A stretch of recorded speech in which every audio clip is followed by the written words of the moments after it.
Reporting live from the liquor store, man. How's everybody doing today? And hey, you know, we right in the thick of things right now, man. It's hump day. It's the middle of the week. So the football week really starts tomorrow, man. Thursday night football get played, so it's not that much time in between now and the next time that we actually play football, man. So we're gonna really take a deep dive, into the Buffalo Bills. We're gonna talk a little bit more numbers behind what they're over there doing, see how we match up, see what we can take advantage of, and if we have time, man, we'll take a look at a little bit of film at the end of the show. So we're gonna get these numbers off. We're gonna talk, analytics and stuff about the Buffalo Bills, how they match up against the Dallas Cowboys. We're gonna have ourselves a good time in the liquor store, man. And hey, real quick, let me show y'all some love, man. There's a bunch of y'all already in the building rocking out with your boy Henny, man. My boy Bruce got the toxic juice in the building, man. What's up with you? Desmond Ironman, what's up with you? AKA Tony Stark, how you living, my guy? 434 Cowboy. He done dropped the 6 championship trophies, man. He said, "Let's go, Mr. Early Show," but I'm here now. Hey, you didn't miss the early show because I wasn't on earlier, so it's nothing that you did. It just was not an early show earlier on. I had a bunch of stuff to handle at work, so I did not have time to come home and do a show as I usually do. Joe Chanchina, what's up with you? Thank you for tapping in and showing love to the liquor store. Justin Kitchen, what's Gucci with you, my boy? Thank you for tapping in and showing love to the channel, man. Raymond Silas, what's up with you? Israel Madrid, what's up with you? Thank y'all for coming in and rocking with your boy. Kelvin Hicks, what's up, man? Thank you for sliding over and showing some love, man. And hey, y'all all know the usual rules and regulations when y'all tap in with your boy Henny the Moore over here in the liquor store, man. First and foremost, what I need y'all to do is hit that like button, right? The more likes that we get on this content, the more the more that they're going to push the content. Rock out with your boy. This really is how the algorithm works, man. The more likes we get on these videos, whether it be YouTube, Facebook, whatever, the more that they're actually going to push it. So if you want if you want to see us grow, you want to see this content continue to, do good things over here, man, hit that like button. It goes a long way in helping, the content grow. So after you hit that like button, man, the next thing that I need you to do is to hit that share button, right? And because really the most important thing, man, I believe in manifestation. We practice manifestation in the liquor store. That's why I always have y'all drop 6 emojis, and that's why I always ask you to share the content 6 times. So drop the 6 emojis like my boy Rico Jones did. He got the 6 boxing gloves. Said, "Sup, hen dog, we ready to slap the shit out the Bills." Hey, I see you, man. I see you with the 6 boxing gloves, man. So yeah, so share the content 6 times. You can share it to 6 different Facebook groups, 6 different YouTube groups, 6 different family members, friends, co-workers. It don't matter. Just share the content 6 times and drop 6 emojis if you want the Dallas Cowboys to win their 6 titles this year. Say Henny looking like a youngster, no glasses, no. Oh, I still got my I still got the locks on. Yeah, I still got the locks. I just got my shit braided back right now. Matt Leslie, what's up with you? Miss Regina Green, what's up with you? And listen, Miss Regina Green came in hot. She practices manifestation 3 times over. She dropped 6 hearts, 6 flames, and 6 trophies. That's love right there. She definitely trying to push her to get that 6th championship this year. My boy Matt Leslie doing the same, man. So y'all done hit that like, y'all done hit that share. The next thing I need y'all to do is to make sure that y'all slap the shit out of a Buffalo Bills fan, man. And listen, I said the same thing the last time. He said, "What the fuck is a Bills?" I don't know, man. I don't really know what a Bills is, man. I don't know what them Bills are. They're really like bison or some shit like that. They're like bison. Buffalo. I ain't never seen one. I'm country, so I see deer, right? I see deer around here, but I ain't never seen like no buffalo. I ain't close to no Yellowstone or no shit like that. But I ain't never seen a Bills fan either, right? I see a bunch of Patriots fans. Folks jump on bandwagons all the time. I used to see Patriots fans all the time, but I ain't never seen no Bills fan in real life. But if you are able to find one and you are able to lay hands on them, I will be able to give you half off on all the merchandise inside the liquor store. And we got exactly what you need to succeed over here, man. We got cow burritos, we got gin, we got hen, and everything else under the sun that can make you sin. So tap in with your boy, Hen in the More, and come get drunk in the liquor store. So y'all done hit them likes, y'all done hit them shares, you done hit that Buffalo Bills fan, the one soul one you can find in your town, because I know there might be one. There might be one somewhere. And the last thing I'm gonna tell you is optional. And a real good opportunity for you too, though. You can hit that Cash App and send $5, or you can hit that Super Chat and send $5, and you will be entered for an opportunity to win a game ticket to the Cowboys versus Detroit Lions game, man. So it's going to be a big game. It'll be Saturday Night Football, or I think it's our only Saturday night game outside of playoffs. It's going to be the only Saturday night game that we play this year. It will have playoff implications, right? Because we really need to win out, in order to win our division at this point. And your boy Jimmy Johnson, Dallas Cowboy legend, architect of our 90s dynasty, will be going to the Ring of Honor this game. Right? They will be going into the Ring of Honor. So if you want an opportunity to see a game with playoff implications, if you want to be able to go to an electric atmosphere on a televised game, and if you want to see Jimmy Johnson go into the Ring of Honor, all you got to do for an opportunity to go is hit that Cash App or hit that Super Chat, man. It's $5 per raffle entry, and you can either send that through Super Chat, or you can send it to Super Stickers, man, or hit the Cash App. But now that we got that out the way, we done paid the bills, we done told everybody to like, we done told everybody to share. Let's go ahead and jump into it, man. Yo, DC for Life Texas, what's up with you? Heist, what's up with you, man? Thank y'all for tapping in and showing love. He said, just looked it up. They are named after Buffalo Bill, the Western frontiersman. I remember Buffalo Bill.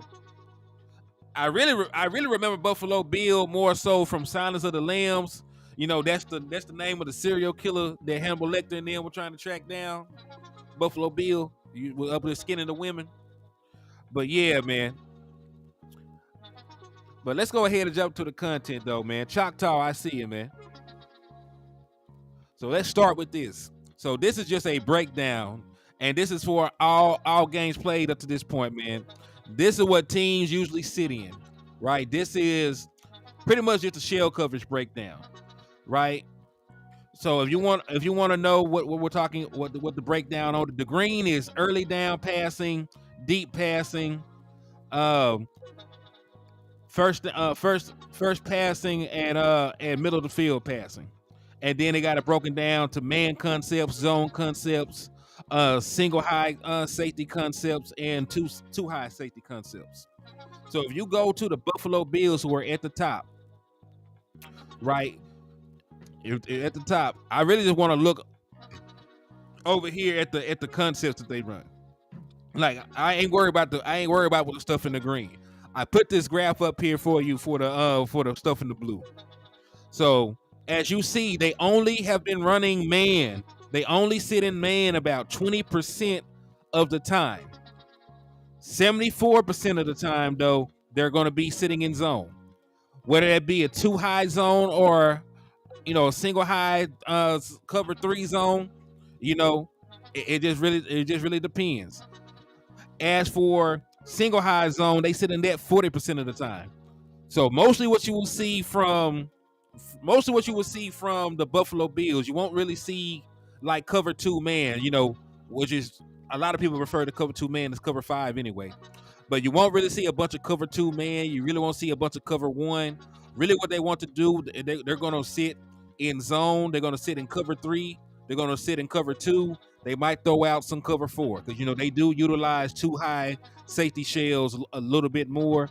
And we do know that they're sitting in zone 74% of the time. So this is going to be a high zone usage team. At least Buffalo Bill was.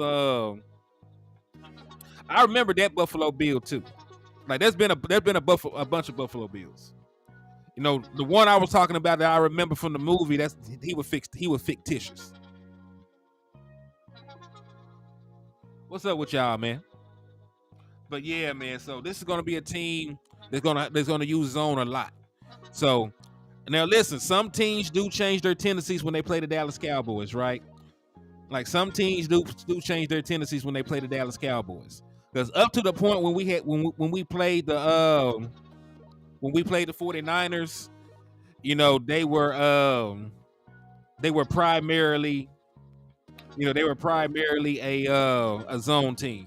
And then when they played us, they played straight up man. They played straight up man across the board when they played us. So they always have special wrinkles. They always have special wrinkles built in for the Dallas Cowboys to try to throw a curveball at us. But if you take everything at face value, they're gonna play cover 3. They're gonna play some cover 2. They'll play cover 4, right? And yes, I see a bunch of y'all saying it already. Dak destroyed zone all year. Dak gonna kill that zone. Yeah, like Dak. And listen, it's not even mutually exclusive. If they were gonna play man, we were gonna kill that either. Like Dak Prescott is just really playing that high level football right now. It doesn't really matter the concept you run. Dak Prescott is really good against man. He's really good against zone. He's really good against the blitz. He's good out of the pocket. He's good in the pocket. Like right now, Dak Prescott is good at everything. So it's not really, it's not really favorable either way. If it was a high man concept team, we would kill that because nobody can cover CeeDee Lamb one-on-one any damn way, right? Nobody's going to cover Jake Ferguson one-on-one all damn day anyway, right?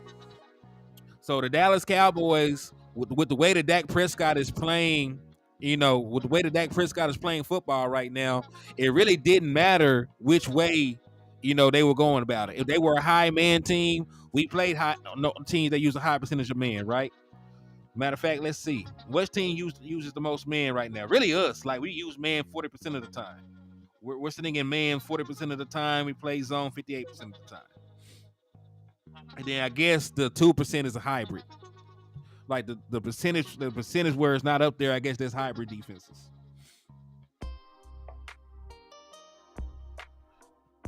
So let's see. Yeah, we see the Commanders are a relatively high man usage team. We beat the brakes off them. Right, Patriots use man 40% of the time, and we destroyed them. So I'm really not concerned either way. If they were going to play a bunch of zone or play a bunch, or play a bunch of man, it don't matter. Like Dak Prescott is good against all that. He said, "What's up, Willie?" He said, "We are not going to lose to the Bills." I don't believe we'll lose to the Bills either. Right? I don't believe we'll lose to the Bills either. Because regardless of what happens, either we're gonna blow them out or we're gonna barely win the game. But I don't foresee us losing to the Buffalo Bills. Because I really, from a schematical standpoint, I feel like we have an advantage everywhere. And personnel wise, we definitely have the advantage. Like they're going to talk up Stephon Diggs, they're going to talk up Dawson Knox and Kincaid, but we got answers for every player that they have. Right, I can neutralize their wide receivers pretty simply, right? Because if I have a guy like Stephon Diggs, I can either A, put my veteran corner on him, Gilmore, or B, I can put the run bland on him, or C, if I don't want to just regulate that, I could just leave them out there where they're at, or another option, I can just double his ass. I can double his ass with Gilly and somebody else. I can have the run bland go over there and completely shut down. What's the other boy name? The other boy on the other side. I ain't even try to disrespect him. I knew his name earlier and then it slipped from my mind. But either way, man, we got favorable matchups all across the board. There's different ways that we can attack or neutralize their passing attack, especially their wide receivers. Now, J-Run Kirsch, there's only one J-Run. I'm not really sure, the coverage ability of some of my other safeties. I think Malik. Thank you, Gabe Davis. Because listen, I'll take the run bland over Gabe Davis any day. Because the run bland completely took Devontae Smith out of the game last time out. Like he completely took Devontae Smith out of the game when he was lined up against him. So he had a very good bounce back game after giving up some yardage the last two outings. So I trust the run Bland to do whatever we ask him to do. If we want to put him on Stephon Diggs, I think he'll do a pretty decent job. He said, "What up with Big Hank status?" Man, y'all be throwing me alley oops all the time, man. That's why I love y'all, man. Y'all make this shit easy. So, in regard to Jonathan Hankins, shout out to Patrick No C Walker, voice of the star. I took this right off his Twitter page. So if y'all want to stay in tune with some of the happenings around the team, make sure you give him a follow.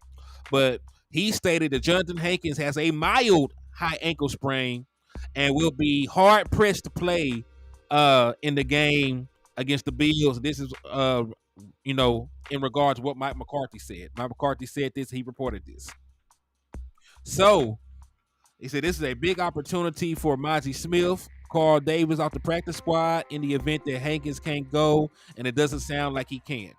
So, we figured it'll be very hard for him to play this game. They're saying it's a mild ankle sprain, and he should be back sooner than later.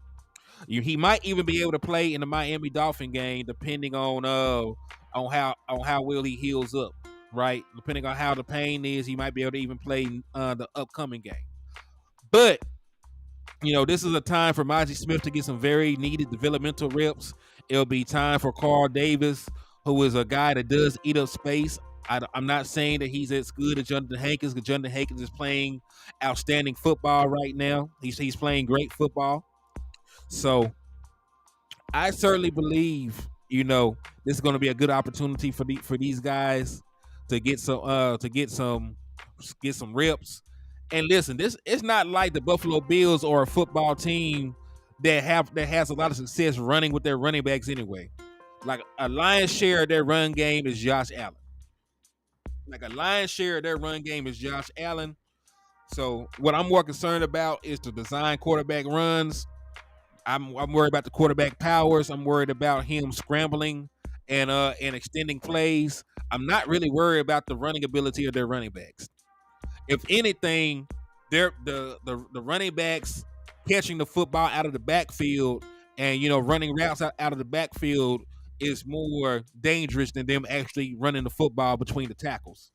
Just to be real with you, you can think about it. Cooks had more receiving yards last game than rushing yards. He had like 80 yards receiving and 50 yards rushing. So altogether, he had a great game. He had over 130 yards of total offense, right? Scored a touchdown. But he did not kill them on the ground. And, he could be somebody that is a wild card for them. But we got somebody named Marquise Bell, who was a former safety with good enough coverage ability and speed. I'm not really worried about him coming out of the backfield. Now, if he was lined up against, somebody else, that might be a different story. But I really trust Marquise Bell defending any receiving running back out of the backfield that we may encounter the rest of the season. Like, I trust him to be able to run step for step with the Cook boy out of the backfield.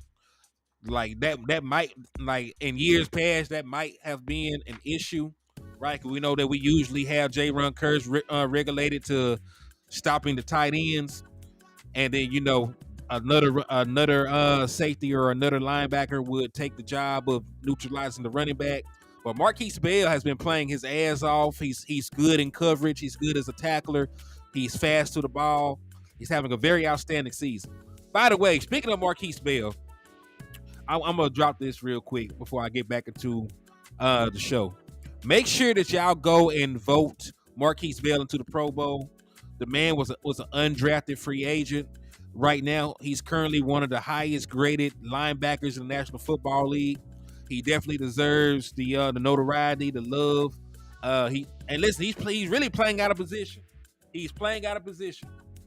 Like, he was a safety, and they moved him to linebacker, right? Moved him to linebacker, and he's been flourishing, right? So reward him for that, man. He's not a first round pick or a second round pick. Let him make a Pro Bowl. Let him get that incentive. Let him get that contract booster, It goes a long way. And do the same for every other player that you think deserves it, man. Like, there's a bunch of players on the Dallas Cowboys that should make Pro Bowl selections, but make sure that y'all continue to vote your guys in. There's only 12 days left for Pro Bowl voting, so please make sure to get your votes in. Get Marquise Bell in, get Dak Prescott in, get CeeDee Lamb in, the Marcus Lawrence, everybody you could think of, man. He said hands-on players take longer. Yeah, like listen, like Maji Smith, the only thing holding back Maji Smith is the fact that he does not play enough football. That's the only thing holding Maji Smith back from really developing and really growing. That's the only thing, that's holding me back. He said we should sign Sue, but Jerry will never. What my boy done said. He said we should sign Sue, but Jerry would never admit Maji was a mistake. Even 20 plays, Sue could help. Talk to me in 2 years. And listen, Maji Smith will develop. I think Maji Smith will be fine down the line. But what you said is not far off. You know what I'm saying? Like it takes time for a one take to come to its own and be able to dominate in the run game like we expect for them to do. So it's gonna take a little bit of time for Maji Smith to be prepared. Now, I think once he matures and he reached that level, he'll be one of the best run stoppers in the National Football League. Because the only thing stopping him is technical stuff, right? Only thing stopping Maji Smith is technical stuff, hand placement, shoulder pad level, get off, things like that are holding Maji Smith back, right? Because he has the strength, he has the size, he has the nastiness and the ferocity. He just doesn't have it on the technical side just yet. So once he gets reps, once he gets time to go through another off-season program, he'll be better. But I do agree with you about signing Ndamukong Suh. I wouldn't mind signing him if he's still able to come in and give me some reps as a premier run stopper. I don't mind signing Suh. And he has a lot of championship experience. If I'm not mistaken, he was on the Rams Super Bowl team. He was on the Tampa Bay Buccaneers Super Bowl team.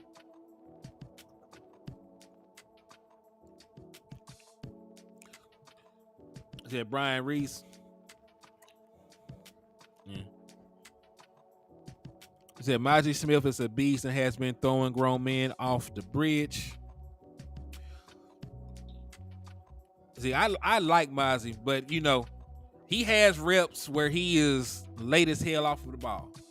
Like he has reps where he wins, and he has reps where, it's some old bullshit. Let's just be very, very transparent. Like he has reps where he wins, and he also has reps where he doesn't win. But that's fine. I don't expect for him to be the best defensive tackle in the league year one. Right. In my opinion, it was always a great idea to bring Jonathan Hankins back, let him mentor Maji Smith. One thing I didn't expect, though, I did expect for them to play more in tandem. I expect for them to play more in tandem than they have this year. But Osa Odighizuwa has been playing so well, you really can't, you really just can't take Osa off the field. So I know I bet they envision putting both of them on the field together more often, especially in obvious running situations.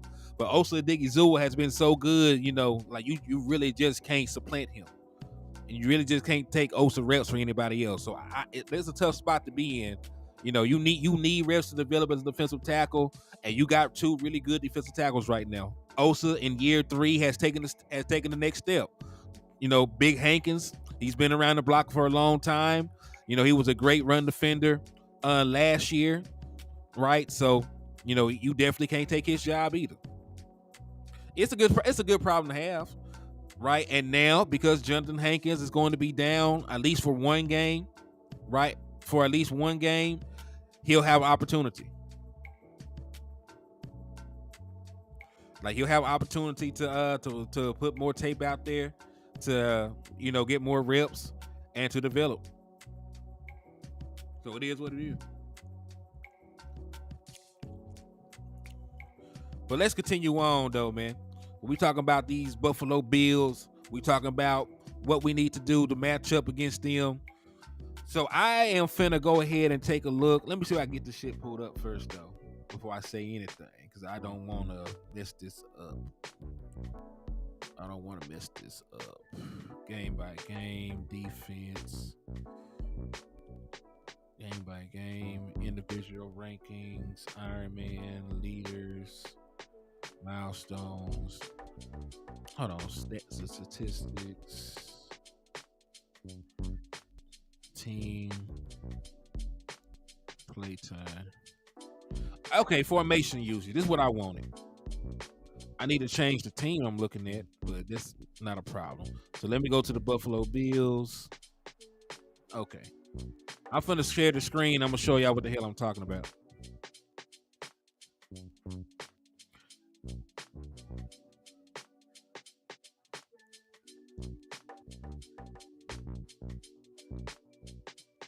All right, here we go.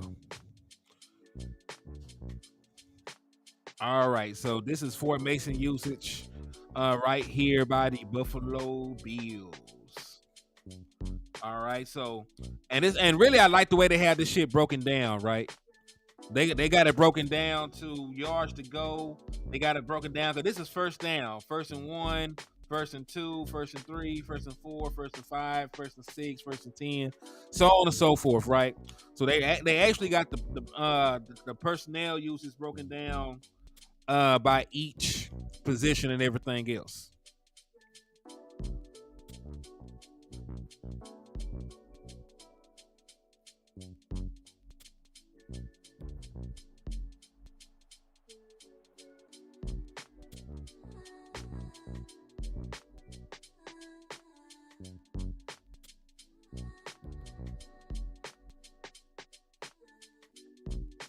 Hold it up.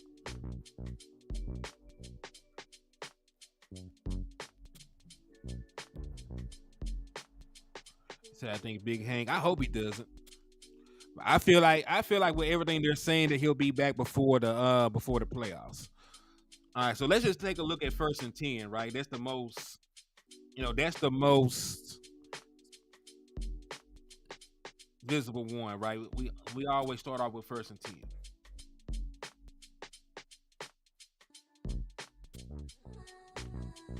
So 1st and 10, booyah.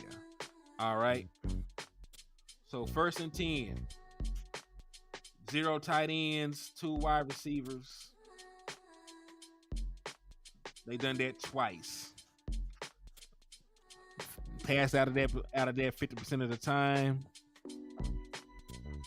Hold on. Average yards gain 15. So let's see. Damn, they don't really use tight ends like that on 1st down, do they? Oh, it goes down right here. Okay. So rushing plays. And these are really good tells though, right? 1st and 10. 1 tight end, 3 wide receivers. They ran that play 195 times, right? They ran that formation out 195 times. So what we know from this is on 1st and 10, 1st down plays. They normally come out 1 tight end, 3 wide receivers. They run 195 plays out of that. They're averaging about 6.2 yards every time they do it. They ran 88 rushing plays and 105 passing plays. So most of the time when they come out 1st and 10, 1 tight end, 3 wide receivers, it's going to more than likely be a passing play. So that's one of the tendencies of this team right here. Yo, what's up with your landlord from Alabama? How you living? He said, pull up to the liquor store trying to get a bottle for the low. And yeah, I spelled that correctly. Man, I already know, man. I overstand you. But hey, man, y'all make sure y'all tap in with my boy Landlord, man. He always out there dropping dope ass content over there in the trap, man. So make sure y'all go ahead, like, subscribe, follow, become a member. My boy got the membership jumping for the low, moving them like bows. So make sure y'all go get a membership. Make sure y'all go subscribe. Make sure y'all go do everything to support my content brother over there, man. Say, lucky for us, Buffalo likes to run on the edges. Detroit would be a problem if we have no Hank. Okay. I say they not risking Hank. Who in the chat has had a high ankle sprain? I have had. Was so bad. Was in a cast. He coming back playoffs. We'll see. Cause they say it's a mild one. Now I've also had a high ankle sprain, and I don't know if it was mild or not. That shit hurt. You know, like you really can't even walk with that shit. Facts. Facts on top of facts. So 1st and 10, I'm expecting to see. I'm gonna take notes on this too. I gotta jot this down. I've seen this before because I found it interesting, but I'm gonna jot that down. First and 10. 1 tight end, 3 wide. 107 passes. All right, so let's see. Let's go down and see some of their second down tendencies.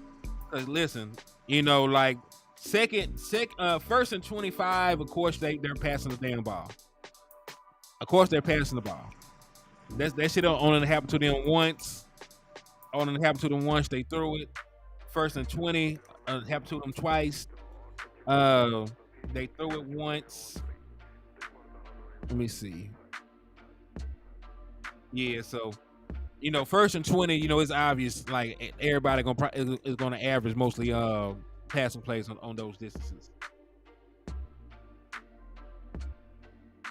Said how Tyreek stand 3 quarters Monday night with high ankle sprain but not play. Dolphins tanked that game on purpose. I don't know, because they got him listed as day to day.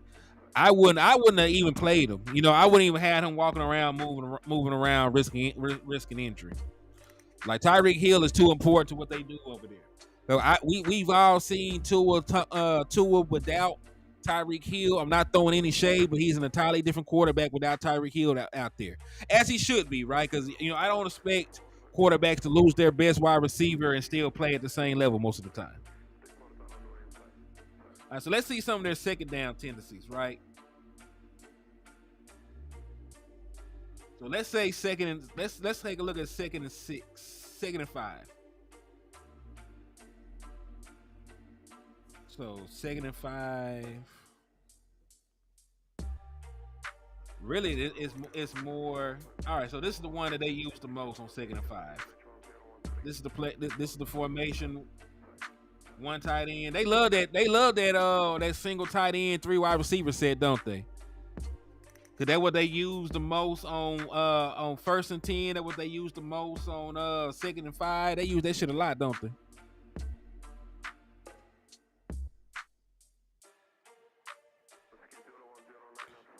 He said, sorry guys, had to jump off. I had an Eagle fan tag me on Facebook talking shit, so I went after him, shut him down. Now I'm back. There's no need to apologize, man. There's been a bunch of coping, bunch of excuses, bunch of people hiding. You know, they got their content creators out there on milk cartons. You know, they have to go out and do wellness checks for them niggas because they ain't showing up. They done called in to work. They on the verge of losing their job because they scared to go back. Because they boss a Cowboy fan. They know they finna hear about it. Like, their life is in shambles right now after being humiliated in front of everybody and their mama, you know, on Sunday Night Football. Like, everybody and their mama know the Philadelphia Eagles ain't shit now. Like, they can't say nothing. They can't say nothing. What's up, Lonnie? James Simmons, how you doing, man? Yeah, they whole livelihood going down the drain because they don't want to go back to work. They getting shut off notices and shit. They ain't been back to working days. They ain't paid a bill in the house. Hey man, that copium hit harder than opium for them boys, man. That copium hits harder than opium for them boys, man. They in that mud strung the fuck out. But hey, I do like this as a reference tool. Well, let's see what their tendency is if we get them in 3rd and long. I am curious about this. So 3rd and 10, right? So this format, bro, I'm telling you, they love that stuff, man. All right, so 1 tight end, 3 wide receivers. It seems to be their favorite formation. That's their go-to. First and 10 is what they use it for. Second and 5 is what they use it for. Third and 10 is what they use. Oh, they use it on third and 7. They use it on third and 8. They use this a lot. So it looks like it looks like the personnel set they like to use the most is one tight end, 3 wide receivers. That appears to be their comfort zone.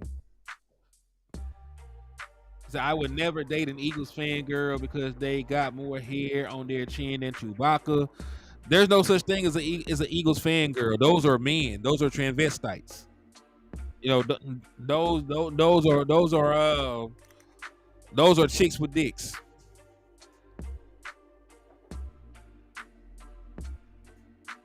It said using PTO for humiliation is crazy work. They didn't use PTO. Listen, they on the verge of being walked out the door. They no call, no show. They no call, no show, man. They no call, no show to avoid the humiliation. Hey, y'all give me a couple seconds, man. I got something. Bear with me.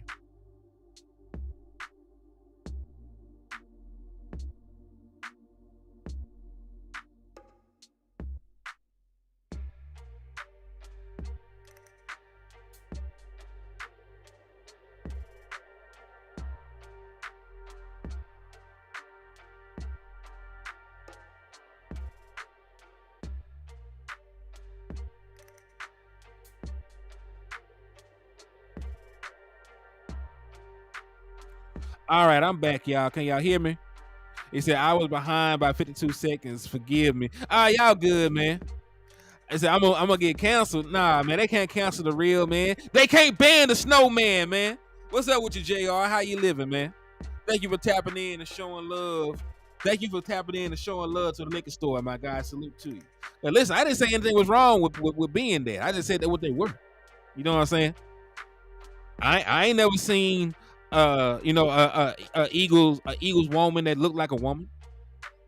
You know, every Eagle fan that's a woman I've seen that look like somebody uncle. They all look like somebody uncle, man.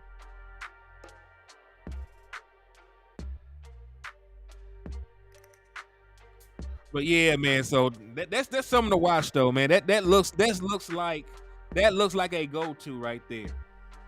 One tight end, 3 wide receivers. That look like they look like their favorite formation because they use it on majority of the time on first and 10. They use it a majority of the time on third and long. Majority of the time on second and long. Look. There's so many, man. It's crazy. Fourth down, even on fourth down, it's the personnel packages they use the most. One tight end, 3 wide receivers. Fourth down. So yeah, man. So all right, but let's move on though. I found that very interesting. Yo, Gumbo Bruin, what's up with you, man? What's up with you, man? How you living? He said, what up? Gumbo still brewing and Big D 7777. Time to have a sit down with the mafia. Man, ain't no sit down. We sending hits, man. We got to get them boys whacked. They the Bills Mafia, man. But shoot, hey, man, we Cowboys Mafia. This is a whole different family right now, man. He said, Gino and Sea Chickens cooked Cowgirl secondary. Now, what is Josh Allen going to do to y'all? Nothing. He's going to throw picks like he always does. What are we talking about, Chris? Chris, I'm glad that you come back and randomly give me this view and this interaction every time I see you. Thank you, my boy. You do wonders for the analytics, my guy. So thank you for coming in, showing love. I don't give a damn that you trolling. I do appreciate you for sliding around, my boy. So thank you. I appreciate it. JR said, boys calling Dak a game manager now. Stop it. Man, we ain't gonna listen, man. I'm not going to attack Cam Newton. I like Cam Newton. You know what I'm saying? It just goes to show, even if you play football, you can have horrible takes. Because And the offense that we play in, Dak Prescott is expected to be a playmaker, right? Dak Prescott is expected to be a playmaker after the initial 2.3 seconds. Because within the 2.3 seconds in the play design, you got options. And once the play break down, you get into the scramble drill, and Dak becomes a playmaker. You're asked to be a playmaker and extend the play. You're asked to either run for the first down. You're asked to, make something happen after that. And Dak Prescott has been doing that since week 6. So Dak Prescott is not a game manager, right? You do not lead the league in touchdown passes and be a game manager. You do not be the favorite for MVP and be a game manager, right? So Cam Newton, you know what I'm saying? I'm not going to be like everybody else and attacking. We're wearing our white jersey come Sunday. We're wearing our white jerseys. We're wearing white and they're wearing blue. But yeah, I'm not gonna be that dude to tear Cam Newton down. He might be going through some, he might be going through something right now. He trying to get that podcast off the air. So I don't really know if he really believes some of the shit that he said, right? Because there's been plenty of times that he's had good football takes, and this is not one of them. This is not one of them by any stretch of the imagination. But I'm not gonna talk crazy about Cam Newton. I pray for him. He's still trying to get back into the NFL. Hopefully, he can make that happen with one of these teams. Right, Joe Flacco's in the NFL right now, so hell, maybe Cam gets another opportunity. But he got too much free time on his hand right now, man. He got too much free time on his hand to be dropping these bad takes. But it is what it is. Yo, Donna Mamacita, thank you for tapping in and showing love to the liquor store. So I'm curious. All right, so lineup details. So we just seen the formation uses, lineup combinations. All right, let's look at the Buffalo Bills. All right, so they've run out 172 unique lineups. I wonder what that even means. Percentage of plays featuring most common lineups, 12.95. Unique starting lineups, 7. So they've had 7 different starting lineups, okay. Let's see, unique lineups on defense, on offense, okay. Oh, I see what they're talking about. Okay, so this is just how many different personnel packages they have starting and shit like that. So that's not really interesting to me. All right, lineup details. Let's take a look at that. All right. So this is the lineup that has played the most football together. 111 plays, right? If y'all can still see what I'm seeing. This is the lineup personnel package that they use on offense the most. Josh Allen, James Cook, Stephon Diggs, Gabe Davis, Khalil Shakir, Dalton Kincaid.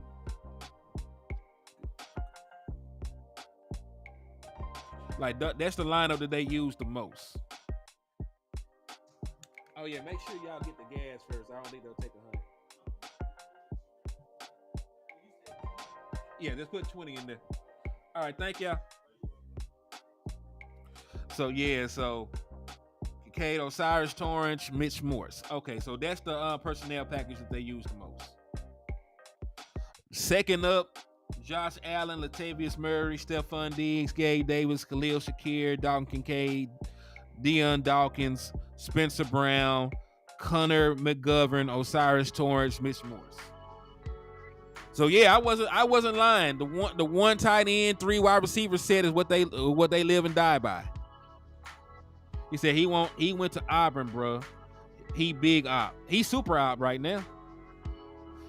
I like Shakir because of his speed. I like his speed and his playmaking ability. But at the end of the day, man, I still trust Jordan Lewis to go and do what he has to do. He's the third wide receiver, right? He's the third wide receiver. He'll occupy the slot more times than not. So But again, I like him. I like him. He's not a bad player by any stretch of the imagination, in my opinion. But when it comes down to people I'm concerned about in terms of their pass catchers, it's going to be Stephon Diggs. It's going to be Dawson Knox. it'll be, Kincaid and Gabe Davis, and then it'll be Shalik. In terms of people that I feel are most dangerous. But those are the guys that are going to get a majority of the opportunities anyway, above him. At least a majority of the targets. Now, is he a big play threat? Yes, he definitely is that.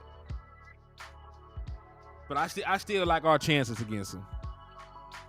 Said Von and D Ware took his soul and he ain't been right ever since. Yeah, man, I hate that for Cam, man. I used to like Cam. The messed up part about it, I think Dak Prescott likes Cam. If I'm not mistaken, at one point he said, I gotta go back and see if I can find the interview. I think Dak Prescott spoke very highly about him right before they played each other. I think he said something about modeling his game after his and shit, right? Because of course, right, he was a SEC legend, dual threat quarterback, black man. So of course, Dak Prescott probably has some love for him at one point. But it is what it is, man. When you live long enough to see your idols become rivals, man, you're doing something with your life. You're doing something with your life at that point.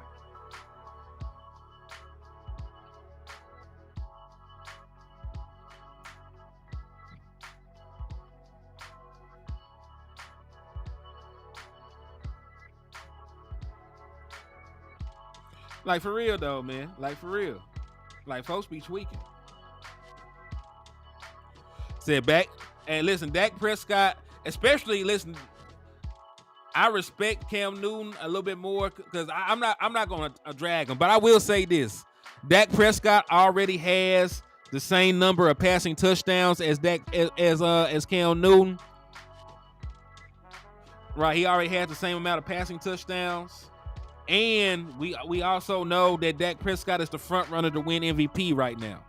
So Dak Prescott is probably going to already eclipse Cam Newton, as an overall quarterback, especially if he wins MVP. Then there's nothing that people can say about that. There's nothing people can say about that.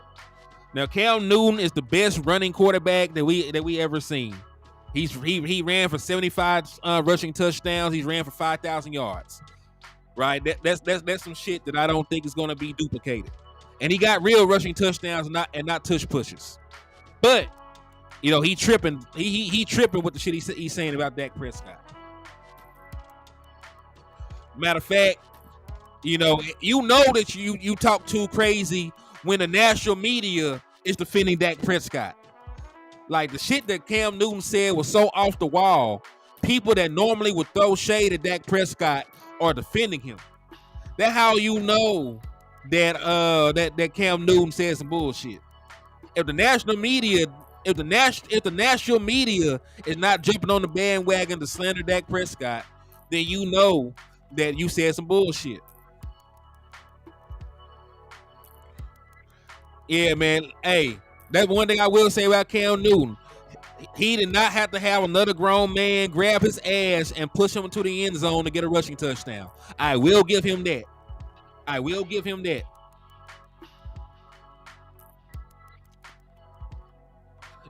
Go to his that's really what he wants you to do, right? You see this interaction because he asks, "Hey, where did he say something crazy?" If I was to answer that, I would say his podcast. Right, if you want to see what he said, go to his podcast. But that's exactly what he wants you to do, though, right? He's going to say something inflammatory, so you can go and see it for yourself on his podcast to see if it was taken right. Get the clicks and get the views, and he's winning because he's monetized on his podcast. He got a very big following on YouTube, so that's really what people do, right? Case in point, you say something crazy, you get a buzz by saying something crazy. Folks want to see the video where you said the bullshit. Right, they want to see the video where you said it, and you get the clicks and you get the interactions and you get that paycheck from YouTube from folks. Now you look up, you got damn near 500,000 views on a video, right? You're gonna have a couple of videos with 500,000 views or 1 million views, and that YouTube check start looking a little bit better once you get all those interactions, all those clicks, and all those views at that point, right? So, and I wouldn't know. I have not watched Cam Newton's podcast. Not on no hate shit. I just haven't tuned into it. If he didn't say Dak's name, nobody would be talking about this. He knew exactly. Because, hey, Zaytoven, if you actually watch the video, I don't even think he was going to say Dak Prescott at first. He was going to end his list with the people that he said, right? If he had ended it with Tua, if he had ended it with Brock Purdy and, Jared Goff, nobody was going to say anything about it. Because most people believe that Jared Goff is a system quarterback, right? Because before he was with Sean McVay, he didn't look good. When he got with Sean McVay, he looked like an MVP quarterback. He first year in first couple years in Detroit didn't look too good. This last year with this coordinator looks great. So most people believe that he's a system quarterback anyway, right? Like nobody was going to say anything about that. At the moment that you name drop Dak Prescott is when you had the uproar. Cam had a damn Dunce hat on when he said that shit.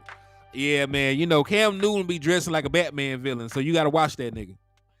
That man be out there dressing like the Riddler, so you know that he is not trustworthy at this point. But hey, I'm an Andre 3000 fan, so I'm never going to criticize somebody for the shit they wear. Cause that nigga got on stage in a diaper, so I be letting shit slide when I like you. So just because Cam Newton pissed me off, I'm not gonna kick him. I ain't gonna do him like that. You know what I mean? Like I be letting people get away with weird stuff when I'm a fan of them. So I'm not just gonna spin the block on Cam Newton and talk bad about him now. But he do be dressing crazy. We got a little sidetrack though from the original content, but let's keep rocking though, man. I know that we will not have that boy Big Hank out there, but your run defense is in good hands. When you got the Marcus Lawrence right here. He said, "Why not? I don't want to be a hypocrite," and that's the only reason. That's the only reason. Y'all know I'll talk bad about and cuss anybody out for the most part. But I think I'd be hypocritical, to talk crazy about Cam Newton right now. But he got one more time to say something. I'm gonna let that, and I'm gonna unload his black ass. I ain't gonna hold you. He said the only time wearing glasses doesn't make a person look smart. But yeah, man, Tank is holding it down for you though, man. When Tank is on the field, teams only average 3.5 yards per carry. When he ain't on the field, they average 4.3. Really 4.32, but I wasn't trying to give them no love. Yeah, I like Carl Davis. And listen, he got one job. I'm not expecting that. I'm not expecting that man to go out there and be Ndamukong Suh. I'm not expecting him to go out there and be Aaron Donald. I just need you. Hey, I gotta go watch it, man. I like the Dak Attack podcast too. Dude be funny as hell. But yeah, man. So I'm not expecting him to do all that shit. I'm not expecting him to go above and beyond. I'm just expecting him to eat up space. I just expected for you to occupy this guard and this center so that my linebacker can get through. Can get to the running back, undeterred, right? It's called no. Carl Davis been in the league for a while. He's a former 3rd round pick. Carl Davis has been all around the league, if I'm not mistaken. Yeah. Carl Davis is 30 years old. He's 31 years old. I'm sorry. So yeah, he's older. He's older. He's a veteran. He's a veteran journeyman defensive tackle. Right. He's 6'5", 330. Got drafted by the Ravens. He played at Iowa. So he played for the Ravens, the Browns, the Colts, the Jaguars, the Patriots. He was on the Seahawks practice squad, and we got him, and we got him as well. Right. So he's been on both our practice squad this year. Doesn't grade out well in anything really when you look at him. Everybody went to school with Carl Davis. man. Most definitely. Yeah, he from Michigan too. He was born in Detroit, Michigan. Went to school at Iowa. Yeah, he been around the block, man. He actually been in the league 1 year longer than Dak and Zeke. To put that into context. Carl Davis, no. The teams that he played for were the Ravens, Browns, Colts, Jaguars, Patriots. He was on the Seahawks practice squad this year, and he's been on our practice squad after he was removed from the Seahawks practice squad. He got waived out their practice squad, and then we signed him to ours. I think the other guy you're thinking about is a corner. I think there's a cornerback who last name is Davis that plays for the Buccaneers. So yeah, man. And listen, this is not really a game. He said he's decent. He's better than Chauncey. They do two different things though. They really got Chauncey out there. Because Chauncey's really a tweener. Because Chauncey was a defensive end. They put weight on him and they turned him into a tweener. He's not really a one tech. He's not really a three tech. He's not really a zero tech. And he's definitely not really a defensive end at this point with the amount of weight that they put on him. Yeah, we should have just kept Bo. But I'm really surprised that they got rid of Big Bo Hannon. I really thought that he could contribute this year. He eat up space.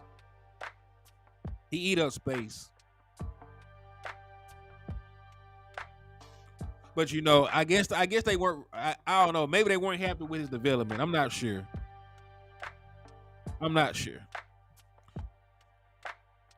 He said Carl is better than Big Bo. We'll see. I hope so. We definitely gonna need him for however long that our boy Big Hank is gone. We're definitely gonna need him out there, man.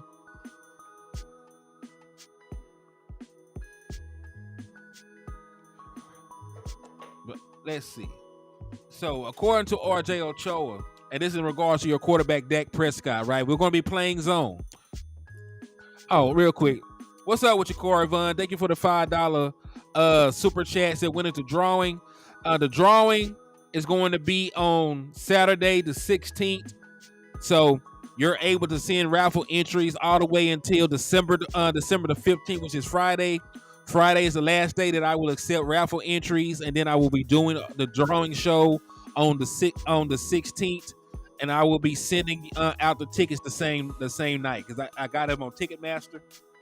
So all I gotta do is send you the ticket, so you'll have it because you'll get it on the 16th. You got 2 weeks to get your travel preparations ready for Dallas because the game is on the 30th. You'll get it on the 16th. There'll be 2 weeks that you can prepare to go.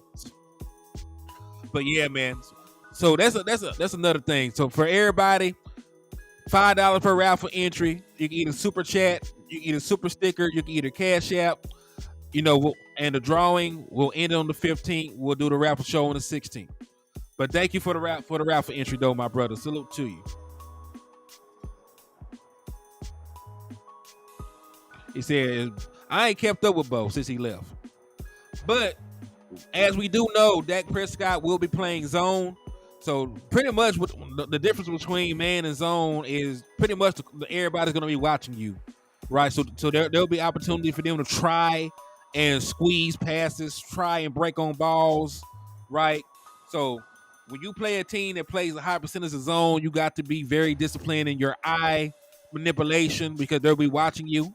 And, you got to be very good at making tight window throws, right? Because they're going to try and squeeze the throwing lanes. They're going to try to do everything they can to make the throw difficult. Well, have no fear because Dak Prescott did great against tight window throws this last game, right? Said the Dallas Cowboys quarterback Dak Prescott threw into tight windows on a season high 30.8% of his pass attempts against the Philadelphia Eagles last week, and he attained 99 yards passing. That's the most tight window passing yards by a quarterback in a game this season. He said, I see us running a lot this game. That also is not a bad idea.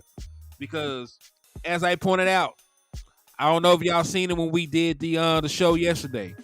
But the Buffalo Bills are not this great run stopping team. They're the 19th ranked run defense in the National Football League. Right? They're at the bottom. They're at the bottom of the league in run defense. Right? Because there's 16, there's 32 teams. Being 16 would be average. So they're a below average run defense. So you're not wrong. This is not a team that is going to give you too much resistance if you wanted to run the football against them. Matter of fact, if we're being honest, I would utilize a similar game plan to what we did against the Philadelphia Eagles, right? Because listen, if they're going to sit in too high, right? Matter of fact, let me pull up this again so y'all can see it, right? So they're running too high safety 60% of the time. So 60% of the time, regardless of the coverage, right? Because remember, too high can be cover 5, which is cover 2 man, or it can be Tampa 2, or it can be regular cover 2, right? Either way, if the two safeties are up high, that means you have a light box. So 60% of the time, what this graph is telling you, they're going to have a light box, meaning it's going to be very conducive to try and run the football because there's an extra defender not in the box stopping the run. So you're gonna have a light box. It's gonna be what, a 6-man box if there's two safeties up high. So that just means everybody can block. The running back only have to make one man miss, and it's a huge chunk play at that point, right? So if one person makes a bad read and attacks the wrong hole or attacks the wrong gap, or if you get a nice combo block, you can break a big run if they're going to sit out there in too high safety shells the majority of the game. So the question is, will the Dallas Cowboys be able to take advantage of that, right? Will they be able to go out there and take advantage of it? Because we played some other teams that play a bunch of too high safety shells, and we weren't able to take advantage of it. Now the Cardinals, you see them at the top. We were able to run the football against them, but we still lost the game, right? Because our defense gave up points. We weren't able to score in the red zone at the time. Tony Pollard had over 100 yards in that game. Like, they ran too high safety 64% of the time. But we floundered in the red zone, but we were able to move the football. So hopefully we're able to move the football against their too high safety shell look, and we're also able to put the ball into the end zone.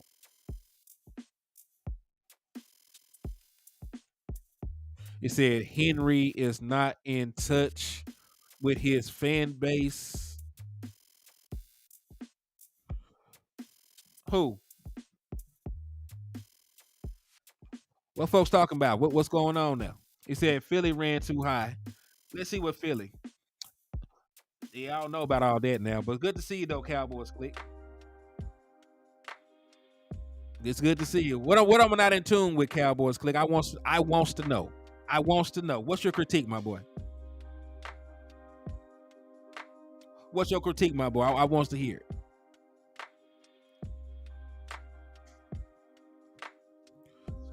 Hey, salute to my boy Corey Vaughn for the $20 super chat, man. He said, I'm not sure how many I have so far, but here you go. Thank you for the love, though, man. I appreciate you. Let me see. How many do you have? Because you sent over.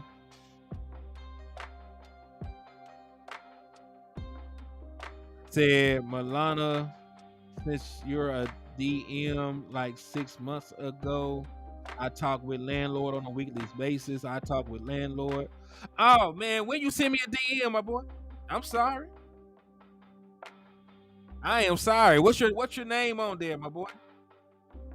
I would be a better content creator and a better friend, and I will make sure to get at you, my boy. What's your name on there? On your Insta. See, that's the problem. I don't be on Instagram.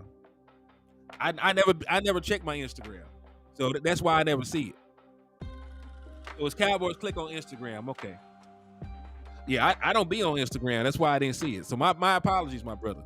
But yeah, I never use Instagram. Yeah, it's pretty much for decoration at this point. I don't log in. The only posts that go to Instagram or because it's linked to Facebook You know, if I post on Facebook, something will post on Instagram, but I don't be on Instagram. But yeah, my apologies though, man. I might just need to deactivate it.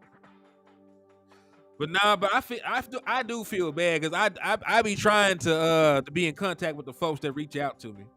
You know what I'm saying? Like I like at the end of the day, as a content creator, you're really nothing without your subscriber and your fan base, man. So, you know, I never want to make anybody that support me feel any type of way. So, you know, in that sense, it is deep, kinfolk. It is.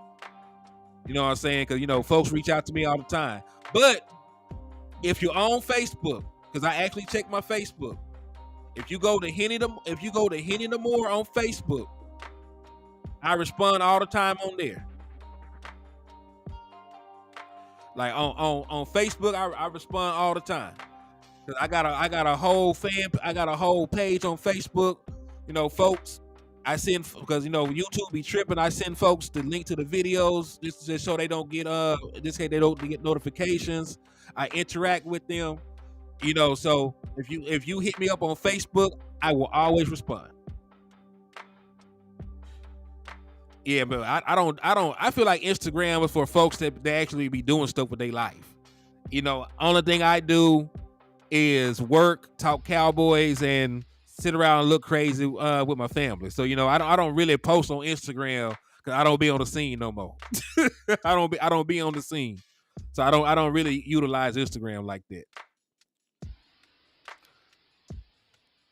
But let's take a look though, man. You said Philly was a high two shell team. Let me take a look. Yeah, Philly actually used all right, Philly uses too high 37% of the time. I'm not sure what the percentage they used against us because, like I said, everybody has custom 40% of the time. So everybody has custom plans when they said, man, I got here a little late. HTM Sports. Do you talk about the Bills O line and D line? Not yet, not yet, really. So I'll give you a refresher too, Los Altos and Corey. Let me update you on your raffle entries. So let me do those two things first. So Corey, I'm gonna update you on your raffle entries first, and then I'll no, you don't need to be on with me. If you know, I'll do the raffle show, and then only thing you got to do is if I announce on the show that you're the winner, just DM me so I can so I can really just DM me so you can give me your information. I can send it to you. Trey Fargo, what's up with you, my boy? Thank you for tapping in. But yeah, you don't have to be on the show if you're traveling, doing business and stuff, and you happen to win it. You know, I make sure that you get in a timely manner still.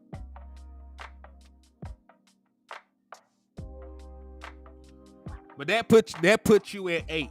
But you got 8 raffle entries right now, Corey. Because you had 4 before and you just sent 4. So those are 8 raffle entries. So thank you for the love, Corey. But as a quick refresher, because Trey, you just now getting in here. My boy Lost Alto said he was a little late. Said West Coast got your info. Well, see, I need your Ticketmaster stuff. I'm gonna need your Ticketmaster stuff because I'm gonna have to send you the ticket through Ticketmaster. But that's how I did it with Michael Autry when he won his ticket.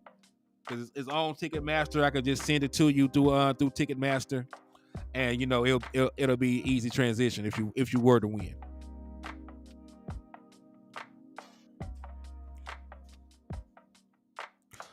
Yo, Freight Train, what's up with you? But yeah, let me go ahead and catch y'all up to speed what the hell we've been talking about in here. So let me take this down. All right, so boom. First and foremost, man, I was actually taking a look at the Buffalo Bills and the lineups that they like to utilize on offense and everything else. And if you don't, it's free to make one. So if you don't have a Ticketmaster account, it's free to make one. And really, if you go to the games, most of this stuff is digital anyway. All you have to do is open up your Ticketmaster app and let them scan the ticket off of there, and that's how you get into the games. Because I've never been to a game where I actually used a paper ticket. Like it's all been digital. But yeah, I looked at their lineup combinations. So the combination that they use the most really is one tight end and three wide receivers. They use that a line share of the time on 1st and 10, 2nd and 5. Every most It's the most used personnel package on 3rd and long. And to go into the nitty gritty, the actual personnel grouping they use on offense the most. They've run 111 plays with this one offensive lineup. Josh Allen, James Cook, Stephon Diggs, Gabe Davis, Khalil Shakir, Dalton Kincaid, Deion Dawkins, Spencer Brown, Connor McGovern, Osiris Torrance, and Mitch Morse. So that is the offensive lineup they use the most. That's the one that they're the most comfortable with. Right. If we also took a look at their coverage. Let me see. Said what Kincaid been doing. He been decent. It's hard for him. Let me pull up his stats. Because they like Dalton Kincaid, right? They like him. But, that boy Dawson Knox is still his favorite. He's still his favorite. But, Kincaid, he got 495 yards on the season and 2 passing touchdowns. 2 receiving touchdowns, I should say. So he has slightly less yardage than our boy, than Ferg, but Ferg got way more touchdowns though. So he's doing decent, man. He's doing better than Schoolmaker. He's doing better than Schoolmaker. That's all I can say. He said Connor McGovern be over there snitching. Well, the beautiful thing about it, there is nothing for Connor McGovern to snitch on because we actually changed our blocking scheme. We no longer use the gap style blocking scheme that he was accustomed to when he was here. We don't use the same passing concepts. The only thing he can speak on is the defense. He don't know shit about our defense like that.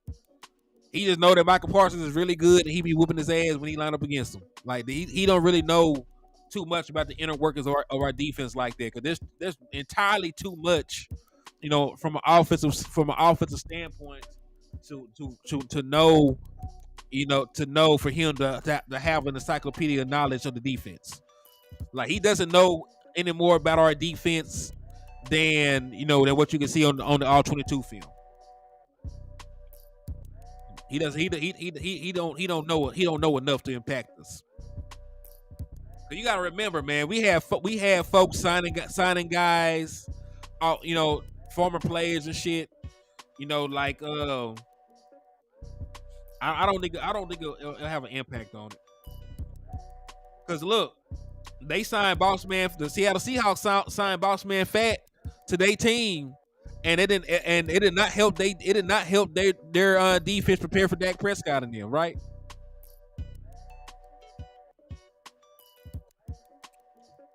No, that's Connor Williams. You're thinking about Connor Williams. Connor Williams been gone 2 years. Connor McGovern was starting for us last year, and he left this offseason. Yeah, Connor Williams is the one that's been gone 2 years. Connor McGovern was our backup that had to pretty much start all of last season because of the offensive line fluctuation, and he ended up signing a nice contract with the Buffalo Bills this offseason. Speaking of Connor Williams, he did get hurt, and Connor Williams is out for the season with an ACL injury. So I know he's no longer on the team, but I do hope that he has a speedy recovery. I never want folks to get hurt or be down bad. I just want them to play bad. Yeah, facts, Damian Crow. We signed Trey, and the 49ers still beat the dog shit out of us. So that stuff don't really be helping. No, that stuff don't really be helping like that.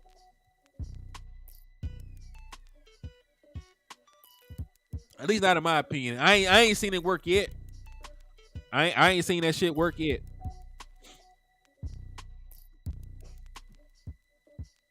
So let's see. Did I cover all of my slides?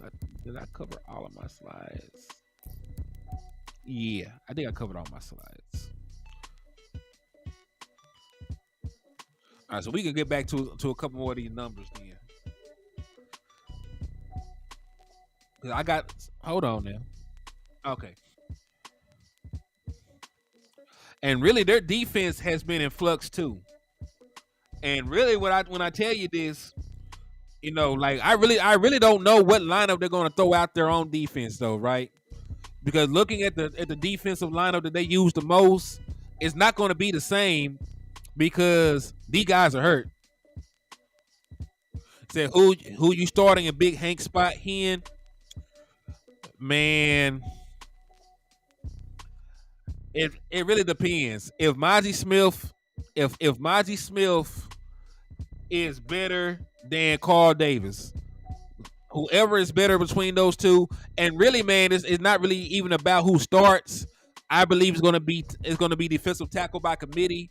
I think Mozzie Smith will get more reps. I think Osa play more reps. I think Neville Gallimore gets more playing time.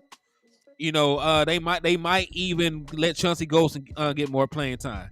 But I think they'll just rotate them boys in and out.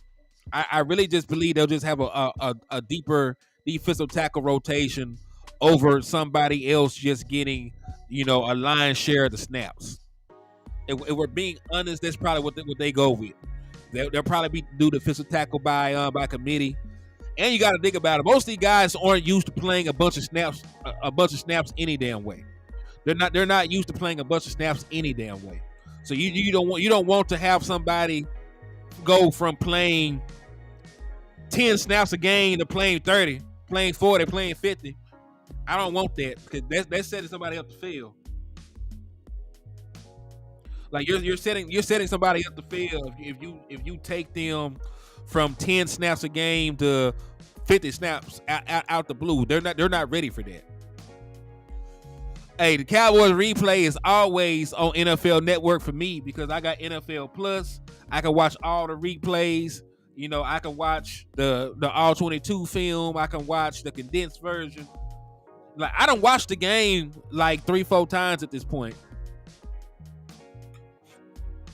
He said Mozzie ain't made a tackle. Yeah, I don't believe that's actually true. I think Mozzie Smith actually does have a couple tackles. Let me actually take a look at Mozzie Smith shit this year. That is, I am curious about what Mozzie did. So Mozzie has 7 solo tackles. He has 5 assists. His run defense grade is piss poor. It's 34.7.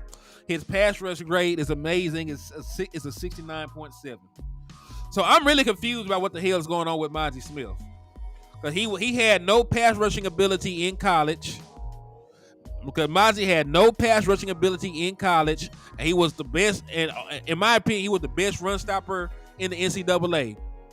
Now in the NFL, he is grading out as a great pass rusher and a piss poor run stopper. I don't know what the hell is going on.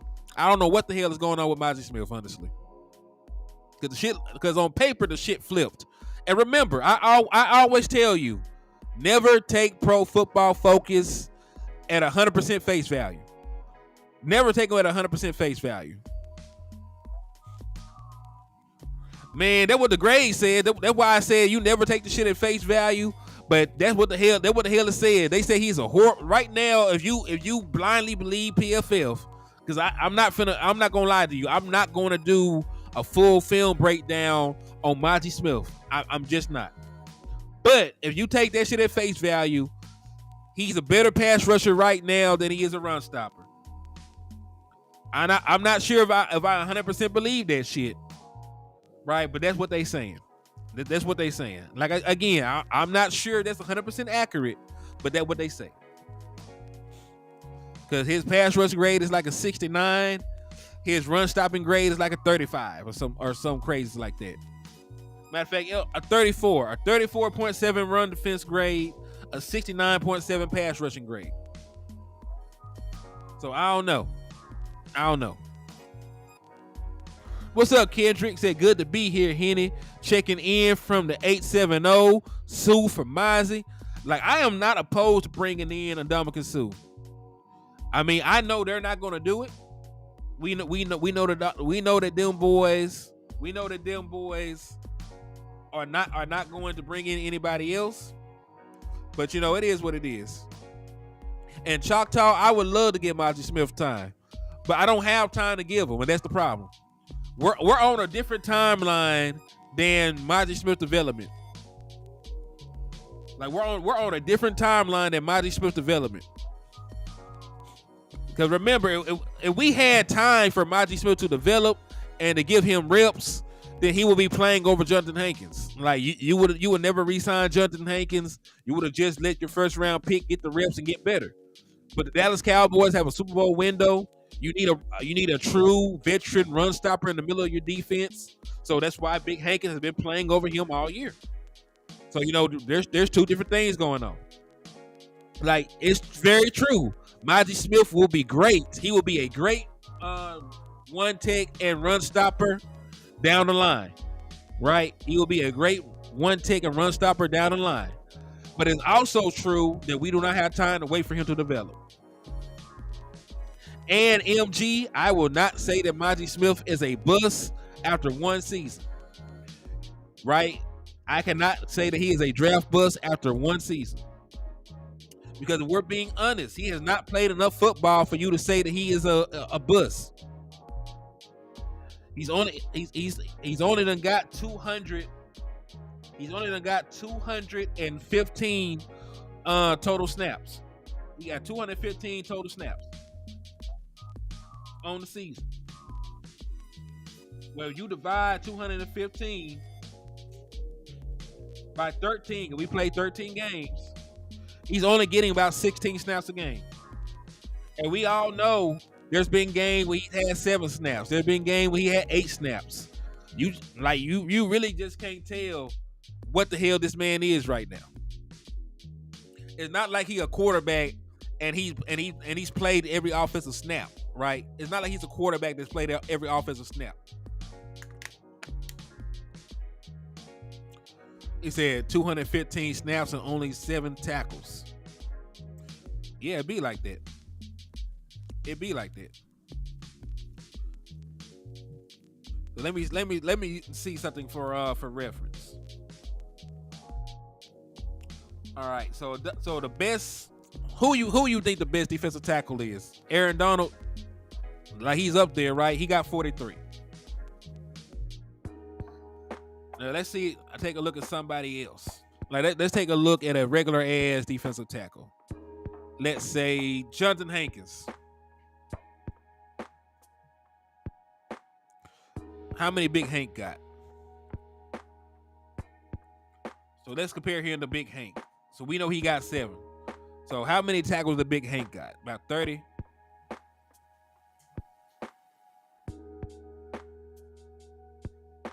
Let me see. Let me find the number of tackles that Jonathan Hankins got. 13. So Jonathan Hankins got 13 solo tackles and 26. So no. You see what I mean? Like you can't really even gauge a defensive tackle on tackles.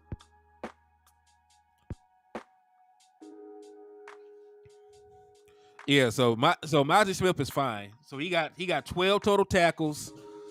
Big Hank got 28 total tackles. So it's really not about tackles as a DT. It's really about eating up space. It's about setting up your linebackers, keeping them clean. They're one techs. Like 3 techs are the one that get the glory. 3 techs are the ones that get the tackles for loss. They get the sacks. They're the ones that rush the passer. 1 tech do the dirty work. So it's not really even fair. It's not even really fair to grade a defensive tackle on tackles. That's not their job assignment. Your job assignment is to eat up space. He said just play Maji for the whole game and fuck it. It is what it is. I wouldn't play him the whole game, but I would give him more snaps because he need reps. He need reps. Because listen, some shit you can learn on a computer in orientation, and some shit you gotta learn in the field. You like some shit you gotta just get your hands dirty. Like some shit you just gotta get your hands dirty. You gotta put your hands on the tie and change the tie to learn how to actually change the tie. You can watch the video, but you need to take your ass out there. Undo the lug nuts, get that mug off, get that bit jacked up, and put the other tie on. Right? Like some stuff you just gotta get your hands dirty to get better at. Maji Smith just need to get his hands dirty, man. He don't play enough football. Hey, Dunny Holmes, what's up with you, my guy? Thank you for tapping in and showing love. He said they should come up with a metric that measures defensive tackles, maybe something like how far they get moved. I mean, really for one tech, the best grading scale is how well your run defense does when you're on the field. Like the metric that I showed you for the Marcus Lawrence when he's on the field, run defense only allow this many yards. When he's off the field, they allow this many. Like that's really the best metric because we're like it was the same thing with Jonathan Hankins, right? Like you really didn't see the difference that Jonathan Hankins make until he wasn't there. Like the Dallas Cowboys defense was damn near a whole yard better in run defense when he was on the field. Like those are the things that show you're a good one tech. Right, even with Aaron Donald is a dude that gets sacks. Aaron Donald rushes the passer. You know what I mean? Like he's not even a traditional one tech. What about that boy on practice squad? Said Mazi does, yeah, and that's really what I need from him. Like, don't get me wrong, there are things that Mazi Smith can get better at. Like a lot of technical things he can get better at, like pad level, get off, right, hand placement. Like he can improve in all those things, but you need time to do that, right? But as long as he makes life easier for Marquise Bell, as long as he makes life easier for Damone Clark, as long as he makes life easier for my linebacker, excuse me, and my box safeties, because they come up and tackle all the time. If he makes life easier for them, he's doing his job.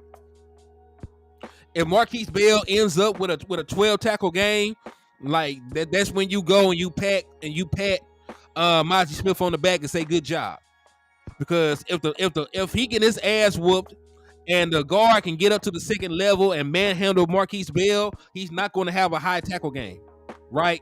So if Marquise Bell or Damone Clark pop up with 8, 10, 9, 12 tackles, that's when you say Mazi Smith had a good game because he did his job and kept them clean. That's really when you know that your defensive tackle did their job. So there's really not no fancy beautiful stat for defensive tackles. It's really just a lot of film work. A lot of understanding. The impact they have on the run game. It's not a glamorous position. Like the only defensive tackles y'all even know about are the ones that sack the quarterback. Right? We know about Aaron Donald. We know about Warren Sapp. We know about what's the boy that just went and got. What's the boy that just went and got paid by the 49ers? Like he had 11 sacks with the Eagles last year. Hargrave, whatever his name is. Like we know about them dudes because they get sacks.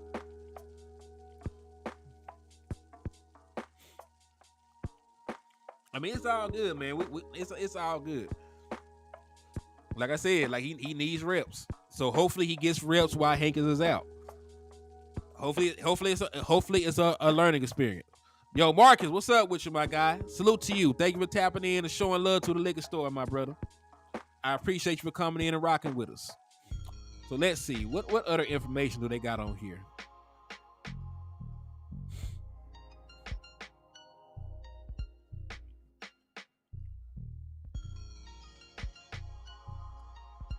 Penalty. All right, play direction. See, I like this shit because this shit tell me a bunch of stuff that I don't readily be having access to. I'll make sure I keep this shit. All right. So rushing. This is play direction. So let's see. Well, damn. I wasn't expecting that. So they got the Kellen Moore rushing guide. A majority of their rushing attempts come directly up the middle. They got 94 running plays directly up the middle. That ranks 14 in the NFL, but they do average 5.27 yards a carry, and that is second in the NFL. All right, they've run 58 runs off left end, which is on the outside of the left tight end. You know, if he was adjacent to the left tackle, they run 58 plays there. That's seventh in the league. That's 4.86 yards per game, but that's only ranked 22nd. They ran off the left tackle 17 times. That's dead last in the NFL. Only average 3.82 yards when they do it. And then that is ranked 19th in the NFL.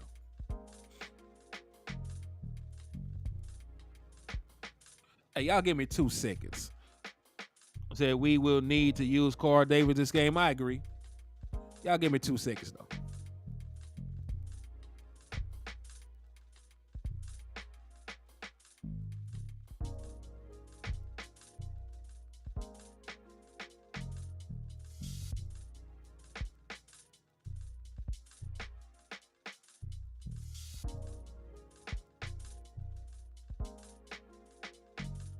All right, y'all, I'm back.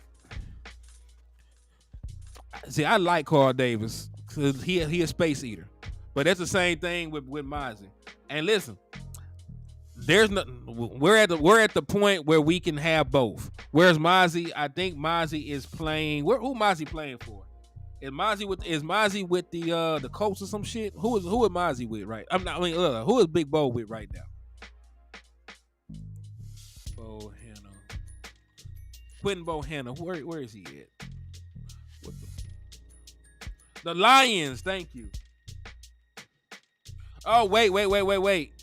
He was with the Lions. The Titans got him off their practice squad. So he's actually a Tennessee Titan now. The Tennessee Titans signed him off of the Lions practice squad 5 hours ago. So 5 hours ago, he was a Detroit Lion, and now he's a Tennessee Titan. You see how quick shit changes in the NFL?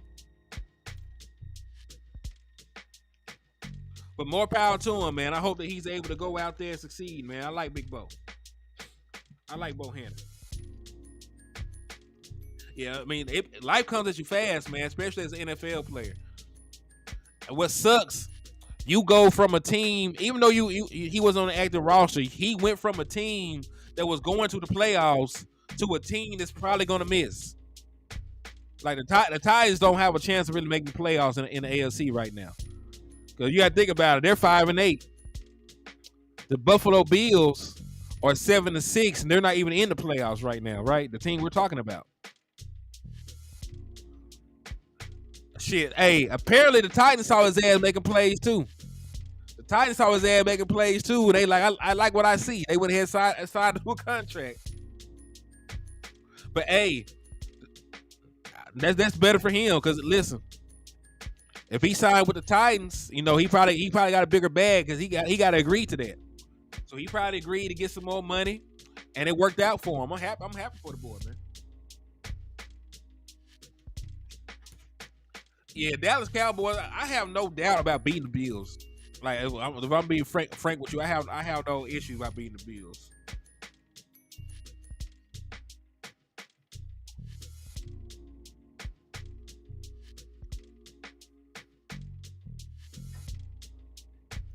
All right, defense. All right, so when teams run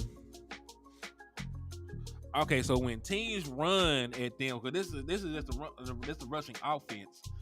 This is play direction for the defense. So when teams run off left end at them, like teams are gaining 6.8 yards. They're allowing 6.8 yards off left end. So on the edges, their defense is very susceptible to the big run. They're allowing damn near 7 yards of carry on the left perimeter against rushes. So that's a huge Achilles heel right there. It's a huge Achilles heel. And not only are they full of holes, like they're missing their starting middle linebacker. They got a starting defensive end that's day to day. Like there's okay, appreciate you. Like that's a bunch of shit that's going on with them.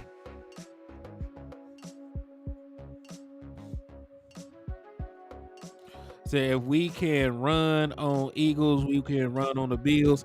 We definitely can run on the Bills. Yeah, interception will be plentiful. We know Josh Allen likes to put the ball in harm's way. He currently leads the NFL in turnovers, has 14 interceptions, 3 fumbles lost. And, that's not even counting the time that he fumbled and they got the ball back. Right? So, Josh Allen puts the ball in harm's way quite a bit. Let's see. All right. So, the next area where they give, where they're susceptible to the run, when teams run off left guard against them, they're allowing 5.56 yards, 5.56 yards a carry. Hell, even when you run off a right guard, so let's say we wanted to run behind Zach Martin, they're still allowing 5.54 yards there. So their run defense is full of holes. Like really running off left tackle, that's where they best at on their defense. They're only allowing 3.5 yards an attempt when teams run off left tackle. But when they run off left end, like they get to the perimeter on the left end, it's a huge play. When you run off left guard, it's a huge play. Right? Even when you run up the middle, they're allowing 4.1 yards up the middle of their defense. So their run defense, like I said, they're not a good run defense. They're below average. They're very shaky. Hey, give me a second. I'm gonna make me a plate. The pieces just got here, so y'all give me a second. We're gonna rock out a little bit longer.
All right, y'all, I'm back. Joe said he wants some pizza, man. This shit gonna be fire too.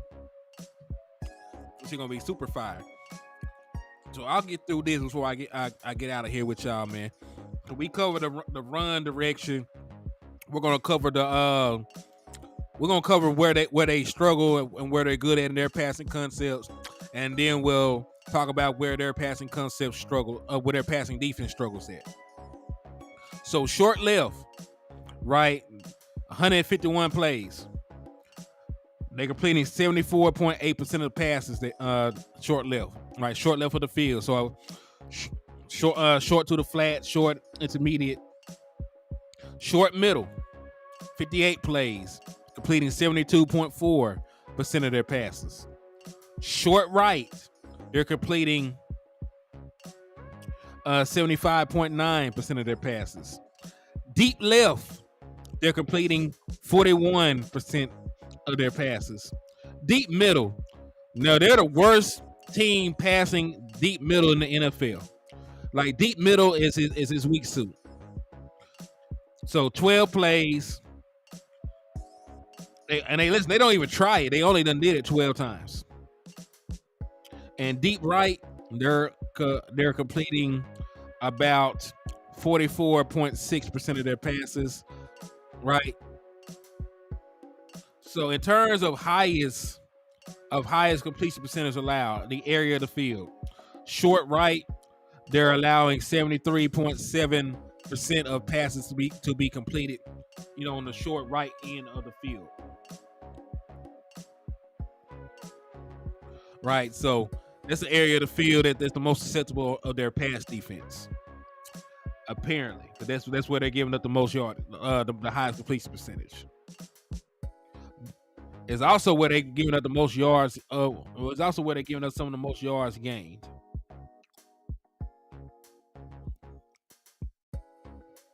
All right, deep left. All right, 23 plays.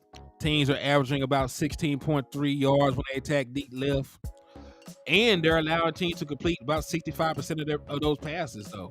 So that's not bad for a deep shot, deep left, for them to be allowing 65% on a low percentage throw. That is actually sort of crazy. That's actually crazy as hell when you put that shit into perspective. So they're real susceptible on the deep left. But remember, they're sitting in these two high safety zones. So they're a lot of teams are getting the ball up and down in between the area and that cover two. You're getting the ball up and down in between the area, in between that flat defender, and when that safety got to come over. So I can see schematically why that would be the case. Said it might be. They're talking about rain possibly being in the forecast now, about 50%. And the weather about 40% or so. Oh, y'all can go ahead and get the rest. I already put the lines. And listen, they don't give up a lot of points at the crib. Like they're only allowing about 14 points per game at the house. To put it into perspective, the Dallas Cowboys at the crib, we're dominant on defense. We're allowing about 15, so they're actually a better defense at home than we are at home in terms of points scored. He's still there. He just don't really play. He on their bench basically. He won't really be a factor. He don't really play for them.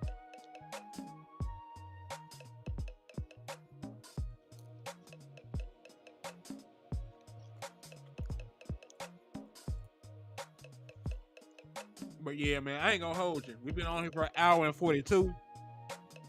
I'm finna stuff my face. It's been a long day at work. Finna eat, relax. But I do appreciate y'all for spending time with me, man. Showing love to the liquor store. Rocking out with me. Oh, they feel turf? I didn't know that, actually.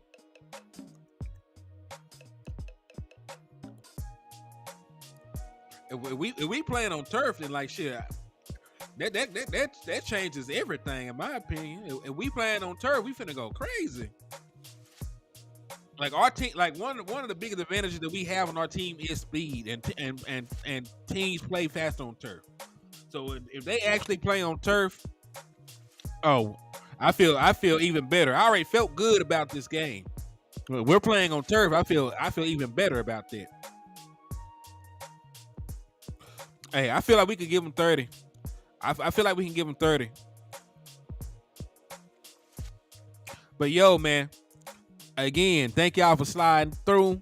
On the way out, make sure y'all hit that like button. Make sure y'all hit that share button. Make sure y'all slap the dog shit out of a Bills fan on the way out. Make sure you hit that Cash App and a Super Chat on the way out. Just so y'all have an opportunity to win the ticket to the Cowboys versus Lions game. And man, thank you for everything. I will see y'all tomorrow, man. Peace, God bless, and I'm gonna holler at y'all.